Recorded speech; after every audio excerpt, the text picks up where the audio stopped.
Welcome to Random Talk episode 20. Yes, we made it. So today is the day that you get to see the behind the scenes of Niger State, Nigeria. But before we go and we peek into what Samson has sent for us to watch, I just want to give you the different scenarios so you can understand this content. Now, what I'm talking about today is building work skills. And the reason I chose that topic is because here in the United States, children get to have a public education, as we call it. Now, some students go to private school, but for the majority, students are going to public school. And with public school, for those of you that do not know and you are not familiar with it, the parents don't have to pay anything except for the extra expenses that the child would need as far as their clothing, their uniform, and school supplies. But for the tuition of the school fees, the parents, it does not come out of their pocket because it's coming out of the taxpayers' money. That is how they utilize some of the taxes. Now, that is a part of education here in the United States. Then if you shift over and you have the people that are able to send their children to a private school, which has its own different regulations and policies, but there is a tuition fee. And so you have to pay a tuition fee. Then you have the other private schools that may accept scholarships. What means is that you receive a deduction. If you meet certain quotas within what they have in their guidelines, the parent could receive a deduction for the tuition, meaning discounted. But those are the scenarios. Those are your categories for the United States. Now, in Nigeria and several other countries in Africa, many places, but we're going to keep our focus on Africa and in Nigeria today. So in Nigeria, and we're speaking over on the north side of Niger State, Nigeria. Now, the content that you're going to see, it is not right within Niger State, Nigeria. It is in different sections. So it may not be right where Samson lives at. It's different villages. Like we have different cities. Let's think about it that way. You're going to see it from different villages, but you're going to get to see from behind the scenes of what is happening. So the youth, if you are listening, just understand when your parents or your teachers or whoever is in your circle trying to motivate you and guide you to get your education because it is not promised to everyone, that is why. Because there are children on the other side of the world that do not have the opportunities that you have. Now, is the public education system perfect here in the United States? We can all agree that it is not, but it is an education. So there are children in other places that would love to be in your seat to be able to receive an education that their parents do not have to pay for. So in Nigeria, there are so many kids that do not get to go to school. They, instead of going to school, they have to find a work skill. They have to go out and find a job. Now think about it. We have students here, teenagers, that get to go to school for free, and you also have the opportunity to go work. And most times you don't want to do either. So think about a child who doesn't get to go to school, but they're going and they're developing a work skill. Now, some people may instantly say, oh my goodness, that is so sad. That is sad that they cannot afford to get an education, but they have a stronger power, in my opinion, in Nigeria for those students that are getting their work skill, because we have children in the United States that do not have work skills. They don't know what to do. They only know how to go to school. They don't have the true work skills because that has been removed a lot of times, not everywhere in the United States, but it has been minimized to how much work skill can be taught in the school. And so I think it's amazing that these children of different age groups, they're teenagers, but also the youth, the little babies, like toddlers that we would call them, what we would refer to it here as preschool and elementary. If those children can't afford to go to school, they just don't get to go. And so then they have to pick up either helping around the house. But now the content that Samson has sent, you're going to get to hear from him because he recorded his voice as well. And so you're going to get to see some students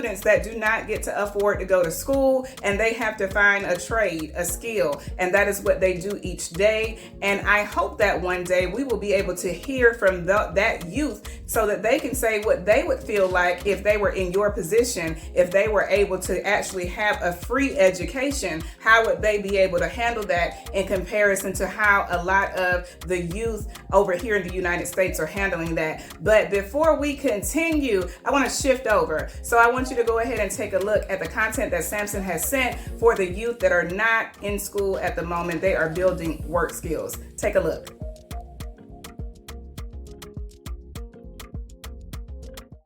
These are children who are supposed to be in school, but due to the lack of finance from the side of the parents, cannot even send them to school. So there's a place where they learn the work on how to repair generators, grinding engines, and also the parent cannot even feed. So they send them to these places to learn. At the same time, the master training them, feed them in the morning and afternoon, and then in the evening they go back home to be with their parent, and the next day they resume work again.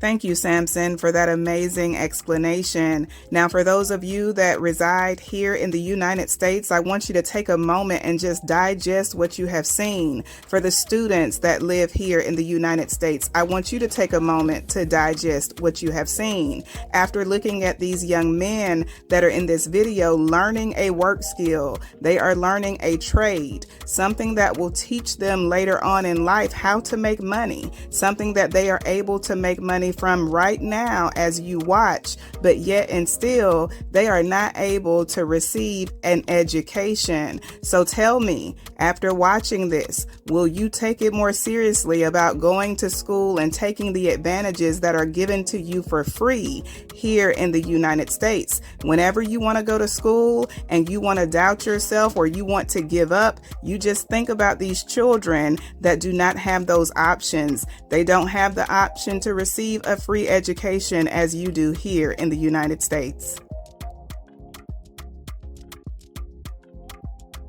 So now that you have seen the content and the behind the scenes of what the students are doing who do not get to receive an education due to the fact that they can't afford to go to school, I just want to know, what are your thoughts? How do you feel about it? Parents, are you going to talk a little bit more to your children? The youth, how do you feel about it? Because I know that a lot of times it's like, what is this going to do for me? What is school going to do for me? Well, school is honestly sometimes the things that are easy for us and tangible, is right at our fingertips, we don't value as much. But what I have learned and understood over at least a decade now with people from Africa, but especially in the last 3 years, they envy the public education for the people in the United States because it's just something that you have the option to do. You just get to say, okay, my child is going to go to school. So I say, if you are a child who is, not putting your all into school, you always think about these kids who don't get to go to school because they cannot afford it. And then you learn to value. Don't take it for granted. Do not take your education for granted. You can go to school and not like your teacher and still get your education. You can not like school because sometimes people just don't like it, but you still have to have your mind steadfast on your goal. And so the option and the goal for Niger State is that eventually one day they're trying to build resources to be able to offer sponsorships to students who don't get to go to school. And they want to expand, which you will learn more about in upcoming episodes, but they want to expand the classes that they already have put in place for people who are not able to go to school, but they're able to go to an option, a second, like a choice B option, if you are not able to go to school, to be able to receive some education. Because there are people, English. That is what a lot of people in Africa go to school to do. That is how we learn Spanish over here, or French. They are learning English in the classrooms, how to read, write it, and to do it fluently. And so sometimes those people don't get, to be able to get that source of education. So I just hope that combining the differences of the United States and Nigeria in this random talk, that it'll help you to have a better vision of why you need to be grateful here in the United States for what you have, and why you should also be understanding that just because a person person may not go to school to receive the full education that you were possibly able to receive, it does not make them any less, because everyone has that strong power within them. And so the people in Niger State, Nigeria, even if you are not going to school, please understand me, you are building work skills, and work skills will take you a long way. So tune in next week for the next Random Talk. I hope you enjoyed this introduction to combining Nigeria and the United States. So make sure you tune in next week. The next Random Talk will post on Monday. Take care. Tune in next time.